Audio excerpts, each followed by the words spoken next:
This was a month of obtaining goals that I both knew and did not know I had. Hello, my name is Adriana and this is my Bookopoly/October monthly reading wrap up. So as per usual, we will start with my stats. I read a total of 5 books. That was 1,448 pages. The average length of my eyeball reads was 482.7 pages, and I listened to 34.35 hours worth of audiobooks. And then my physical TBR is currently sitting at 48 books. You can see some of them here. So jumping into my genre breakdown, 4 of the books I read were fantasy and 1 was sci-fi. Normally I like to have a little bit more mix in the books I'm reading, but that just did not happen in October. My audience breakdown, all of them were adult or general audience. My series standing, all of them were standalones, which is kind of wild. My format breakdown, I had 1 ebook, 1 paperback, 1 hardback, and then 2 audiobooks. Where I sourced these from, 3 of them I bought within this year, and then 2 of them were from the library. And then rating, I had kind of a little bit all over the place. I had 2 in the 2-star range, 2 in the 3-star range, 1 5-star, and then 1 DNF, which was a goal of mine for this year, was to DNF a book. So we will get into that and how proud I am of myself for DNFing this book, but we will get into that a little bit later.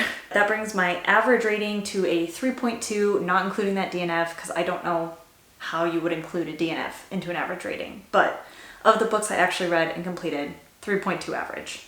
So not really the best reading month for me, but I did DNF a book, which proud of myself. The length of my eyeball reads, I had 1 in the 200 range, 1 in the 300 range, and then 1 in the 600 plus range. And then years published, most of what I read was everything was after 2020. One of them, we'll get into it a little bit. I'm not really sure where to put it as far as publishing date wise, but we'll get into it.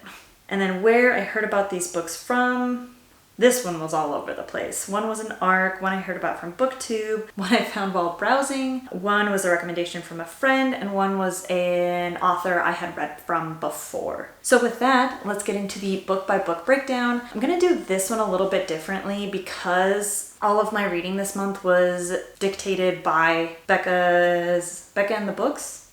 Pretty sure that's her channel name.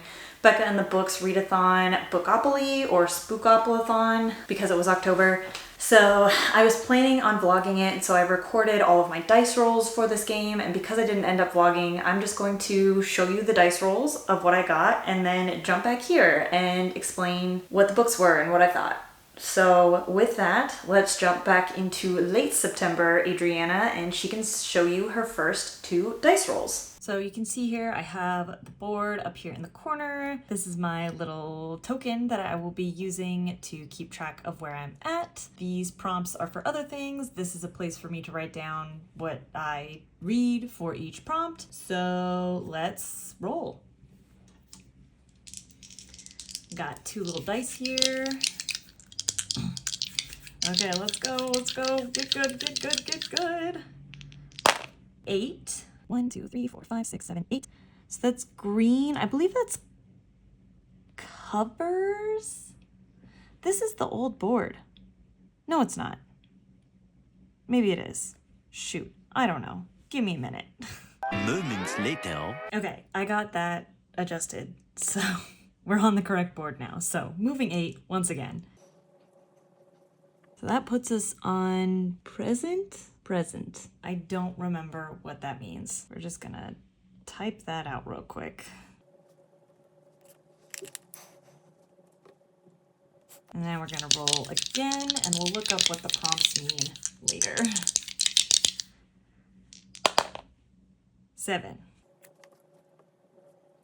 And bonfire. Again, don't remember what that means. Give me a minute, I'll look it up. Okay, let's leave the board. Okay, so present is a book I want to read right now. So I gotta figure out what book I want to read right now. So the other one was Bonfire. Bonfire is read a book you are thinking of unhauling or a book you are interested in but not sure you will like. Okay, I was thinking I would just like pick books on the fly, but I think with these two it is going to require some thought, and I have 5 days before it actually begins to matter. So I'm gonna check back in with you later. So for the present category, the book I ended up going with was A Sky Full of Elephants. This is my most recent purchase, so it kind of made sense that way as like a book I want to read right now because I bought it like right now. And I don't know, just like when I read the synopsis of what this book was, I was like, I really want to dig into this right away. And I'm really glad I did because this was my 1 5-star of the month. This is kind of a dystopia, utopia, sci-fi sort of setup where one day all of the white people in the United States just like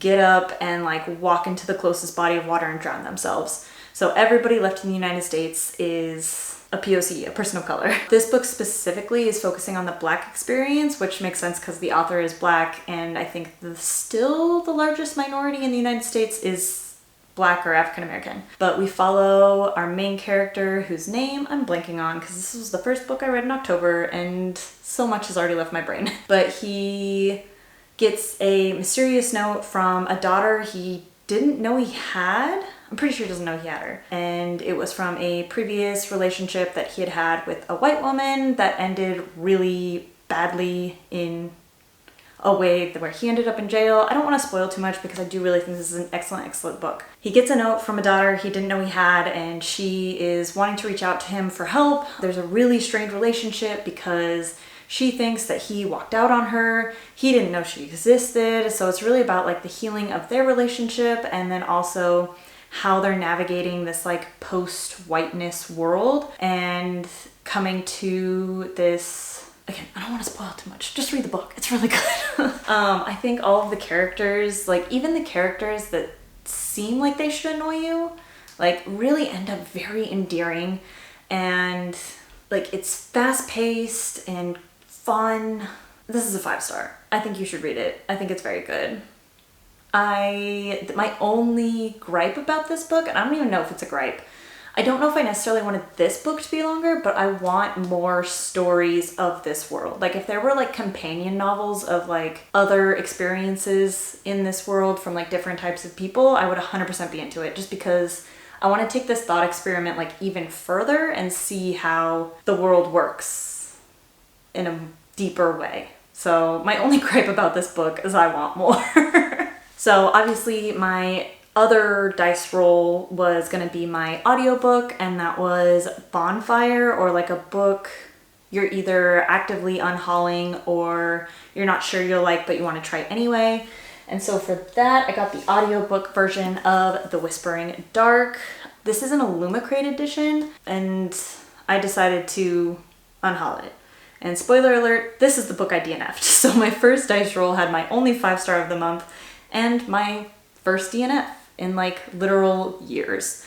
So it was a very eventful first week of the readathon. This is like a dark academia story about a deaf woman who goes to like kind of a supernatural college that's trying to teach her how to do like portal jumping sort of stuff. And there's like this weird mystery about all of these like upperclassmen going missing. And I just didn't enjoy it. Like, I'm not a huge fan of the dark academia genre in general. I just don't really vibe with a lot of that like aesthetic or a lot of the tropes that come into dark academia. Like one of the major tropes I didn't like was the love interest we set up. The main character, I can't remember her name either.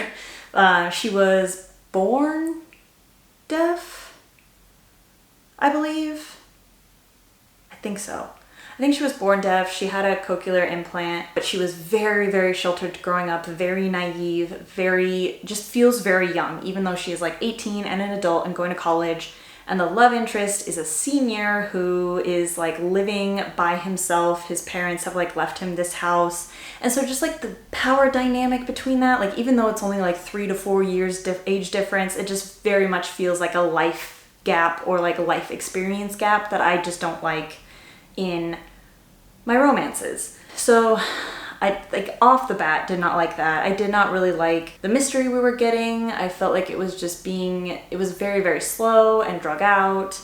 We didn't really get a lot of like the magic system. The magic system is very, very soft. Yeah, I wasn't really enjoying it. I listened to, I think, about 50% of it before I gave up and decided to call it quits. But yeah, I don't know how much more I can say about this one. Like, opposite problem of the first one where I didn't want to tell you too much because I wanted you to read it. Like, I don't have that much to say about this one because I only read 50% and didn't really enjoy the 50% I read. But I do think, like, if you are a fan of the dark academia kind of subgenre and you are looking for like a deaf main character, POV character, the only thing I enjoyed about this book was the deafness rep. I thought that the main character, the author sprinkled a lot of that throughout the book, and like her experience, how she interacts with the world, being a deaf person, and that was like the only part of the book I actually enjoyed. But if you do want this beautiful edition of it, I am selling this on my Pango bookstore, which is linked down in my description box below. So if you would like the Illumicrate edition, I believe it's also signed. Yeah, I think all the Illumicrate editions are signed. It's very pretty. It's got these beautiful end pages, like very, very pretty book. And if you think you might be interested in the story, I think you should buy this edition. Okay, so back to my janky setup. So we are going to roll again. We should currently be on bonfire up here. We're gonna roll twice. Oh, okay. Doubles means I roll again. There are a couple ways to handle this situation. I think what I want to do is move my token 2 spaces, roll again, go another 2 spaces, and then try to find one book that fits both prompts. So let's see how this works out. So that's community shelf, which means I pick one of my little cards over here. So I just have 6 set up so that I can use a single die to pick it out. So we are going to roll this and see what we get. We got a 1, so that is something off of my physical TBR. And then I'm going to, okay, so I gotta write this down. This is a lot going on for me. Physical TBR, which means this is definitely going to be my, I guess I could listen to something from my physical TBR. That's always an option. Okay, so roll again for the next part of this same prompt. Ah! Oh my gosh. Okay, interesting. Let's see how many prompts we can stack on one book. 1, 2, 3, 4, 5, 6. That is broomstick. So let's write that in there. Okay, and then roll hopefully one more time for this book. 10.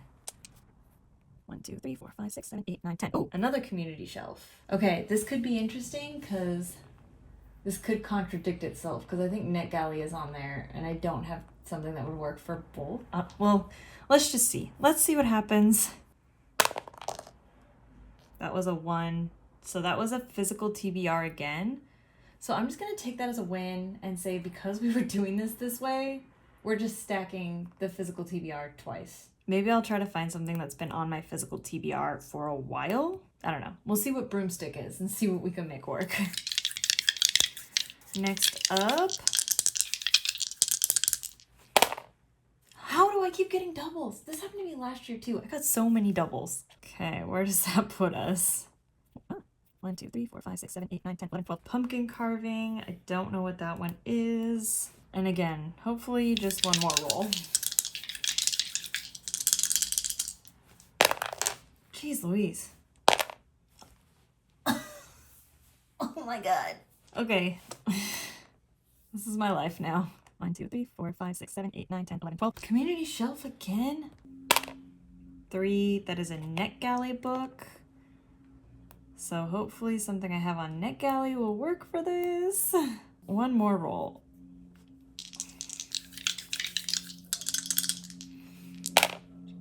5. Oh, chance. Interesting. That's not gonna work because none of my chance books are NetGalley books. So we'll probably just have to push that out to be another book read. So I'm not gonna be able to stack as much as I wanted to, but 6, that's the Iliad. Cool. So I will be reading the Iliad next after I read these first 2. So Broomstick is actually fairly easy. That is just a book with a simple or clean cover. So I just need to pick something from up here with a simple or clean cover. So that hopefully shouldn't be too bad. And then Pumpkin Carving is read a book with a face on the cover, which I do have a NetGalley book that I need to read that has a face on the cover. It's an old NetGalley book that I let lapse, but I have it on my shelf. Haunted by Myth. I don't know if that's gonna, I'll put up a thing. Haunted by Myth. That's gonna be my next physical read because I do need to read that. And then a physical book with a clean cover that I am willing to listen to as an audiobook. Slash is also available as an audiobook. Give me a second and I'll get right back to you. So like I said, my NetGalley one was easy. Haunted by Myth, one I've been meaning to read for forever. I already have it out on my library card. I have 15 days left to read it, so I kind of need to read this one anyway. For the physical TBR that I'm listening to with a simple cover, I'm currently deciding between Drunk on All Your Strange New Worlds and The Invisible Life of Addie LaRue. Leaning towards The Invisible Life of Addie LaRue because obviously I think this cover is much more simple. It's just like blue and gold embossed. This one has like a little more color stuff going on. And also I do really want to read this one more physically, and this one I'm just not as interested in. So I think I'll have a better time of it if I go audiobook. But this one's immediately available at my library. This one's not immediately available at my library, but I do have a free audiobook credit from Libro FM. So I might just get the audiobook of this from Libro FM and call it a day. That's what we're gonna do. Thanks for coming to my TED Talk. So you can see that those dice rolls were a bit of a mess. So I will just go through like what I actually applied everything to. So obviously I had like the double physical TBR and the broomstick prompts all stacked together. And so I think in the clip I said maybe I would try to go for something that's been on my TBR a long time. And like the book I ended up going with, it hasn't been on my TBR for like a super long time, but it's been there for at least a year because I got it as a wedding gift from a friend. So it's been on there a while. And what I ended up doing was listening to the audiobook version of The Invisible Life of Addie LaRue. So the broomstick prompt was like very simple cover, and like I think I said in that dice roll, like this is extremely simple. It is just like blue and then like gold embossed letters. So to me, extremely simple cover, even though it is a special edition. And this book, like I feel like I was kind of spoiled for just the general vibe of the book based on the fact that I had heard so much about it on BookTube. I had heard so many people like talking about how much they love it, and a lot of people talking about how much they did not love it. And I think I'm somewhere in the middle camp, I guess. Like I didn't particularly love it. I didn't actively dislike it. I did find myself enjoying listening to it, but it's just there's not a lot going on. Like you're just kind of following Addie's life as she has made a deal with the darkness or the devil or whatever you want to call him to live an immortal life of perfect health, and just how she deals with that, because part of her immortal life with perfect health is that no one can remember her once they look away from her. And that makes it hard to hold down any kind of job or even stay at a hotel. So honestly, I think this book would have been better as like a short story instead of a full novel. So just like a short story to explore what that kind of life would look like, because what we ended up with in the novel is she meets a man who has also made a deal with the darkness, and so they end up being able to like see each other and have this relationship, but like nothing really happens. Like nothing really goes anywhere or does anything, and I just didn't really care. So like I wasn't having a bad time listening to this, just because it kind of felt like, you know, like a friend telling you about their like relaxing Saturday, like, but also some like trauma dumping. So I think I gave this like 2.5 stars. No, I gave this just 2 stars. Like the ending didn't really do it for me. Plot wasn't really there and like wasn't much of a plot. So it was fine. I didn't hate it, but I didn't love it. It was just there and a good time, but it's way too long for like what it is. And then for the eyeball read, where I had NetGalley and Pumpkin Carving, which was a book with a face on it. I think I mentioned this in my dice rolling clip too, but I read Haunted by Myth, and this is a book I actually really ended up enjoying. Okay, maybe I didn't enjoy it as much as I thought, because I just looked at my rating and I gave it 3 stars. But like I had a good time. Like it's not like anything crazy or like mind-blowing, but it's just a fun kind of like adult Percy Jackson vibe. And I did release a NetGalley vlog that had this in it not too long ago, so I will be sure to link that in the description down below if you are interested in hearing more about this. But this is kind of a Buffy the Vampire Slayer sort of setup, where this young woman inherits the ability to fight ghosts from her family and gets kind of involved in this supernatural world. Helen of Troy is also there on kind of the opposite side of like fighting the supernatural world. She's trying to like save all of these mythological and folklore creatures and bring them to like a sanctuary on an island, so they don't have to interact with humans that are like scared of them and trying to kill them. But it's fun. It's kind of like an adventure story. It's got a little bit of like sapphic romance, and it's really fun and cute, and I enjoyed it, even though I gave it 3 stars. Like I think like I said, it's not really doing anything super special, but if you are looking for something to kind of scratch that like Percy Jackson kind of itch, but just aged up a little bit into like adult, I would recommend this book. And then the last part of that dice roll was obviously the Iliad. So this is like not quite a goal I didn't know I had, because I did make a goal to read this I think last year and just never got to it, and then finally read it this year. I love the translations done by Emily Wilson. I guess this is my second one so far. I also read her translation of the Odyssey. The Odyssey and Iliad are kind of like a little package deal. But I do think I enjoyed the story of the Iliad much more than I did the story of the Odyssey. I gave it 3.5 stars, whereas the Odyssey, I think I only gave it like 3. And I think part of that is just like the setup of the Iliad is much more just like a straightforward narrative, whereas the Odyssey, you kind of like jump around all over Odysseus's travels. Like the Iliad covers like a short time period toward the end of the Trojan War. So you just kind of like sit in this short-ish time chunk. I think it's only like a couple months of the 10-year war, I think it was. And I guess what kind of surprised me about the Iliad is just how short of a time it covered. Like you don't really get anything from, I mean, they're already in Troy. We start at the point where Achilles and Agamemnon like have a disagreement, and Achilles like nopes himself out of fighting. And so you just see the Greeks like getting their asses kicked for like a couple weeks while Achilles has noped out. And then you see Patroclus dress up in Achilles' armor and then pretend to be Achilles and get killed on the field. You see Achilles like rage out and join the fray once again. We see the death of a ton of the Trojans, but like you don't get to see like the Trojan horse and then like the Greeks actually storming Troy.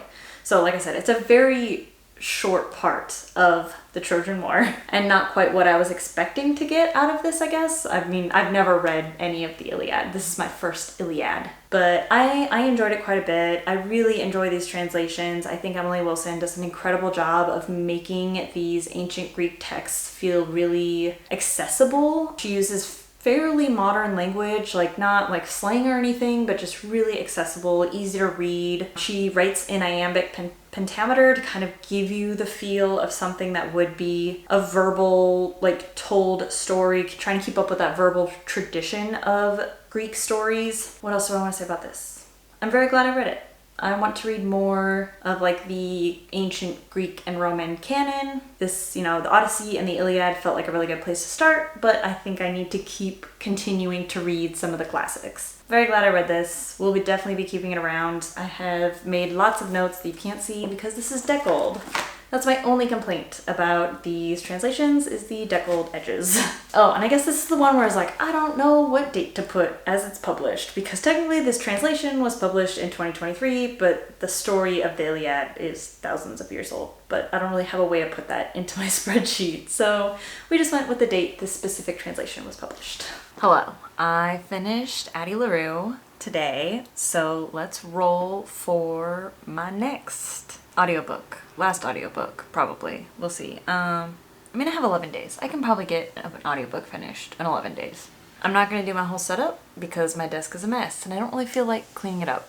So we're just gonna roll. I'm gonna tell you what the roll is and I will screen record moving my things around. Go with you, go with me. Let's do it. So that is an 8, a 6, and a 2. Dice roll roulette. I think that has to do with page numbers. I'm gonna have to look at the rules. Okay, yeah. So I just rolled the dice again and it determines the page count of my next book. So I will have to find a book in that page count, but also then find it in audiobook form. So this is gonna be quite the research endeavor for me. So I got a 9, which would be 425 to 475. So we're looking around the 450 page mark, ideally. So I'm gonna look and see what I can find in that area. And then finally, the last book I listened to was Battle of the Linguist Mages, and I ended up giving this 2.5 stars. But it was 448 pages, so right on track with the 450 I was supposed to be at, because I forgot to mention that for the whole of this clip. But anyway, moving on, back to where I was saying. I started out really enjoying it. This book starts out with a really interesting premise of this woman who's gotten like super good at this video game. It's kind of like a MMO, I think, like a massive multiplayer online game. I think that's what that stands for. But it also uses these, it's kind of based on like club music sort of thing. So you use like certain tones to like cast spells, and also like how the spells are put together is like based on this kind of made up language sort of thing. And it turns out that the spell casting part of the video game is actually a real magic system in the real world. And so they're using this video game to try to find people who could be really good at this spell casting magic system. So she gets pulled into like this corporate world that is trying to build out this magic system and figure out how it works and how they can monetize it. And so like it starts out like not small, but it starts out with like a reasonably sized plot, and then it goes off the rails. Like this book is doing way too much, like way too much. And I just kind of lost interest because we got so many different plot lines going on and what we were trying to do with this world and with this magic system, and like ancient aliens comes into play, and I got lost in the sauce in this book, honestly, and could not get myself back into it once it got too expansive. I really wish we just would have stayed with like evil corporation and like kept it as just like that, instead of going out into like parallel universe warfare. It just got too big. It got way too big for me. So with that was my last read of October. Again, I always end these on a bummer. Like my last read of the month is just never my favorite. Hopefully that'll be different in November. Probably not, because I feel like it is a constant struggle of mine. But I had so much fun with Bookopoly. I really love this like TBR game, and it makes me really want to make like my own sort of TBR game, just because I like a TBR. I like knowing what I'm gonna read next. With that, thanks so much for watching, and I will catch you on the next video.